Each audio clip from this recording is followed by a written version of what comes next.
Olá, graça e paz. Hoje, dia 26 de fevereiro de 2025, e nós damos sequência à nossa leitura do mês.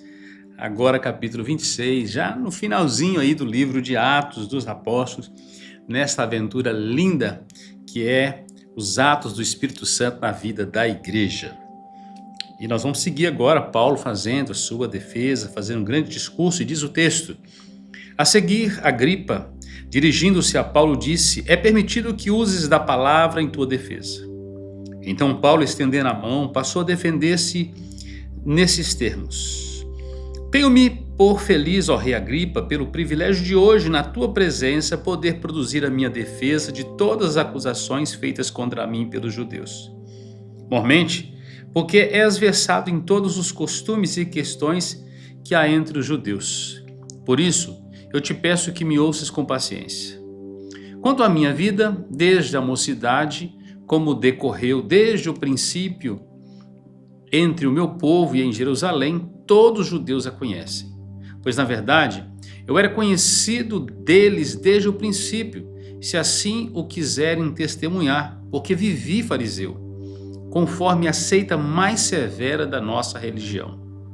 E agora, estou sendo julgado por causa da esperança da promessa que por Deus foi feita aos nossos pais, a qual as nossas 12 tribos, servindo a Deus fervorosamente de noite e de dia, almejam alcançar. É no tocante a esta esperança, ao rei, que eu sou acusado pelos judeus. Porque se julga incrível entre vós que Deus ressuscita os mortos? Na verdade, a mim me parecia que muitas coisas devia eu praticar contra o nome de Jesus o Nazareno. E assim procedi em Jerusalém. Havendo eu recebido autorização dos principais sacerdotes, encerrei muitos dos santos nas prisões, e contra estes dava o meu voto quando os matavam. Muitas vezes os castiguei por todas as sinagogas, obrigando-os até a blasfemar.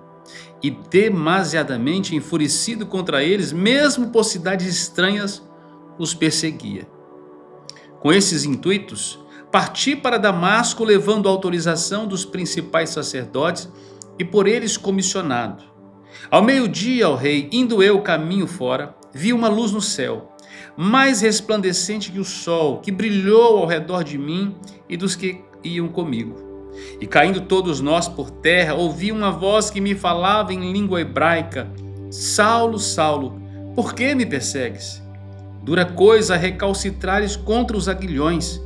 Então eu perguntei: quem és tu, Senhor? Ao que o Senhor respondeu: eu sou Jesus a quem tu persegues.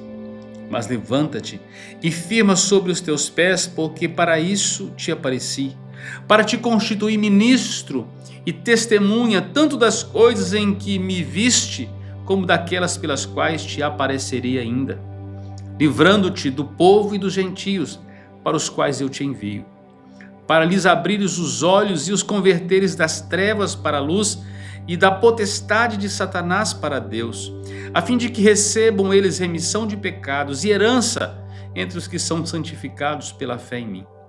Pelo que, ó rei Agripa, não fui desobediente à visão celestial, mas anunciei primeiramente aos de Damasco e em Jerusalém, por toda a região da Judéia e aos gentios que se arrependessem e se convertessem a Deus, praticando obras dignas de arrependimento. Por causa disso, alguns judeus me prenderam, estando eu no templo, e tentaram matar-me. Mas alcançando o socorro de Deus, permaneço até o dia de hoje, dando testemunho tanto a pequenos como a grandes, nada dizendo senão o que os profetas e Moisés disseram haver de acontecer. Isto é, que o Cristo devia padecer, e sendo o primeiro da ressurreição dos mortos, anunciaria a luz ao povo e aos gentios. Dizendo ele essas coisas em sua defesa, Festo interrompeu em alta voz: estás louco, Paulo? As muitas letras te fazem delirar. Paulo, porém, respondeu: não estou louco, excelentíssimo Festo. Pelo contrário, digo palavras de verdade e de bom senso, porque tudo isso é do conhecimento do rei, a quem me dirijo com franqueza, pois estou persuadido de que nenhuma dessas coisas lhes é oculta. porquanto nada se passou em algum lugar escondido. Acreditas, ó rei Agripa, nos profetas? Bem sei que acreditas. Então Agripa se dirigiu a Paulo e disse: por pouco me persuades a me fazer cristão. Paulo respondeu: assim Deus permitisse que por pouco ou por muito, não apenas tu, ó rei, porém todos os que hoje me ouvem se tornassem tais qual eu sou, exceto estas cadeias. A essa altura levantou-se o rei, também o governador e Berenice, bem como os que estavam assentados com eles. E havendo-se retirado, falavam uns aos outros, dizendo: este homem nada tem feito passivo de morte ou de prisão. Então Agripa se dirigiu à festa e disse: este homem bem podia ser solto, se não tivesse sido tido ou apelado para César. Pois bem, Paulo agora tem a oportunidade de fazer sua defesa diante de uma autoridade maior que o governador, o rei Agripa, que estava acompanhado da sua esposa Berenice, um homem que conhecia bem os costumes dos judeus, conhecia bem aquilo que se passava entre o povo de fala hebraica, seus costumes, seus hábitos, sua religião. E Paulo então pode fazer sua defesa. E Paulo começa falando de que ele era um perseguidor da igreja, que ele mesmo, recebendo autorização dos principais sacerdotes e líderes, ele ia de casa em casa, de sinagoga em sinagoga, de cidade em cidade, ameaçando, prendendo e levando aos tribunais perante os anciãos para que essas pessoas fossem julgadas. E quando elas eram julgadas para que fossem mortas essas pessoas, Paulo disse que dava também o voto dele. Então ele consentiu na morte de muitos cristãos, que perseguiu, ameaçou e fez com que muitos blasfemassem contra Deus. Pois bem, este Paulo também que diz que enquanto ele estava assim com autorização para ir a Damasco, às sinagogas e a cidade e prender cristãos, ele teve um encontro pessoal, transformador com Jesus. Jesus se pôs ao lado dele numa luz que ele dizia que brilhava mais que o sol, e ele caiu por terra e disse: Saulo, Saulo, por que me persegues? E dura coisa é recalcitrar contra os aguilhões. Paulo tinha sua mente ferida dia após dia ao ver crentes testemunhando a sua fé, não negando a sua fé em Cristo Jesus, crentes piedosos que eram mortos, que eram açoitados, que apanhavam por causa da sua fé, mas não retrocediam um passo, davam testemunho, eram mártires daquela geração, gente que testemunhava o evangelho com a vida e com a palavra. Aquilo era como um ferrão que ia picando a consciência de Paulo. Quando Jesus aparece para Paulo aqui, Paulo tem o seu checkmate. A vida, a expectativa de Paulo desmorona diante do carpinteiro de Nazaré.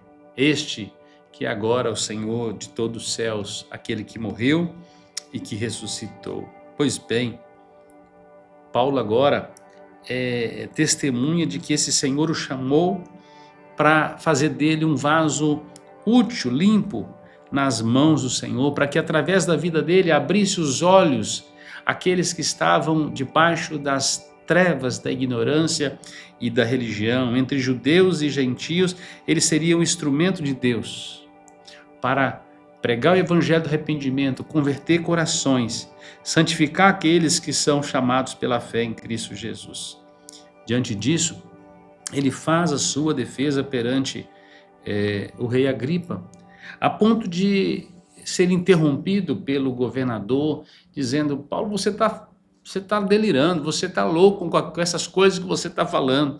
E Paulo dizendo: não estou louco não, eu sei do que eu estou falando, eu falo consciência limpa, o que eu estou falando são as minhas convicções.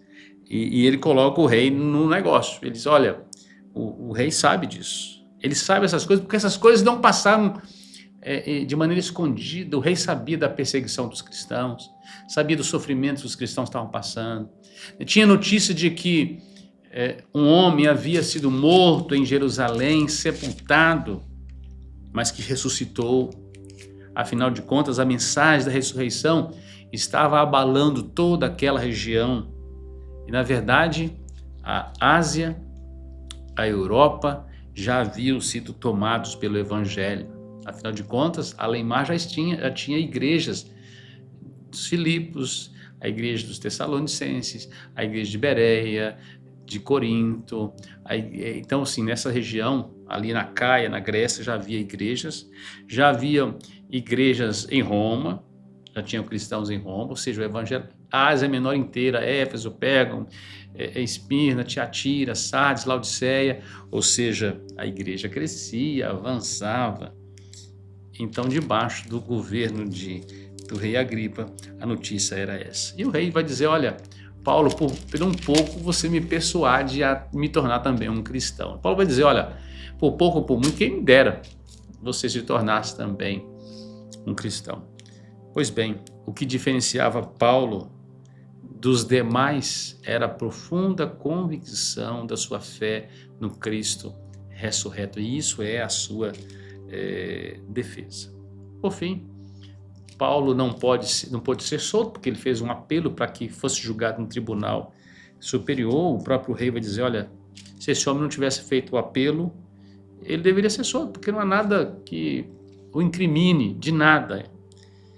Mas, bem, Paulo fez, então, a solicitação de ser enviado à Itália, a Roma, e ele vai fazer sua peregrinação para lá. No próximo capítulo nós vamos ver isso. Mas eu só queria encerrar esse momento dizendo o desafio que Paulo faz ao rei Agripa, né? E ele diz, olha, por um pouco me persuade a me tornar um cristão. Dizem por aí que quase salvo, né? Quase foi salvo. Quase salvo é totalmente perdido. O Evangelho nos chama para sairmos do muro, a tomarmos posição ao lado de Cristo Jesus e fazer a nossa defesa, a defesa da nossa fé. Então, não existe meio cristão, não existe meio salvo. Ou é totalmente salvo, ou é totalmente perdido. Também não tem meio santo. Ou você consagra a sua vida ao Senhor, ou a sua vida é abominável a Deus. O muro não faz parte do reino de Deus. Ou você está dentro do reino, ou você está fora dele. Deus abençoe sua vida. Nos vemos na próxima.